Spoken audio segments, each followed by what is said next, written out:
দর্শক দেখেন, আমরা যেগুলো আম খাচ্ছি আপনারা কি কেউ দেখতে পাচ্ছেন? আমি আপনাদেরকে দেখাচ্ছি স্পষ্টভাবে। দেখেন, একটা আম কাটছি, এটা কোনোভাবেইতে সম্ভব না চোখ দিয়ে দেখা।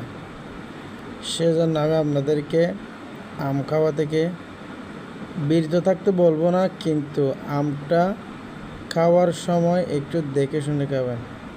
দেখেন এখানে কতগুলা এই ব্লক, এটা আমি প্রথমত চোখ দিয়ে দেখে বিশ্বাস করতে পারলাম না। তারপরে আমি একটা ক্যামেরাম্যান সাথে দেখার চেষ্টা করছিলাম। এখানে দেখেন, আমি আপনাদেরকে জুম দিয়েও দেখাচ্ছি। দেখছেন, জুম যখন দিয়েছি এই গিয়াগুলা রকগুলো কতগুলো যে বেশ উঠছে আপনারা একটু দেখেন। দেখেন এখানে কতটা রক একসাথে বাইর হয়ে আসছে, এটা আসলেও বোঝার মতো না।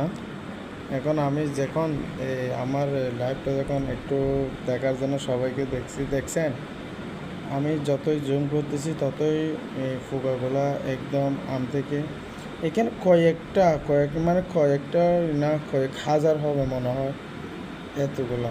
আপনারা সবাই বন্ধুবান্ধব থেকে আমি একটু সতর্ক করছি, সবাই একটু দেখে শুনে আমটা খাবেন।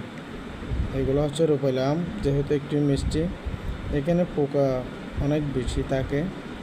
আমি এখানে অনেক টাকা কিনছি, আমগুলো কিনছি কেজি 100 টাকা করে। দেখেন আমি আপনাদেরকে দেখাচ্ছি 100 টাকা। আমটা কিন্তু দেখতে অনেক সুন্দর ছিল, কিন্তু কাটার পর যা দেওয়া হয় এখানে অনেক পোকা। আপনারা সবাই দেখবেন। এখানে আমি আবারকে সতর্ক করতেছি, এটা আমার কোনো বানোয়াট কিছু না। আমি আপনাদেরকে সবাই দেখাচ্ছি আমি প্লেটের মধ্যে নিয়ে। সবাই ভালো থাকবেন, সুস্থ থাকবেন। সন্তান সন্দীপা যারা আছে তাদেরকে একটু দেখে শুনে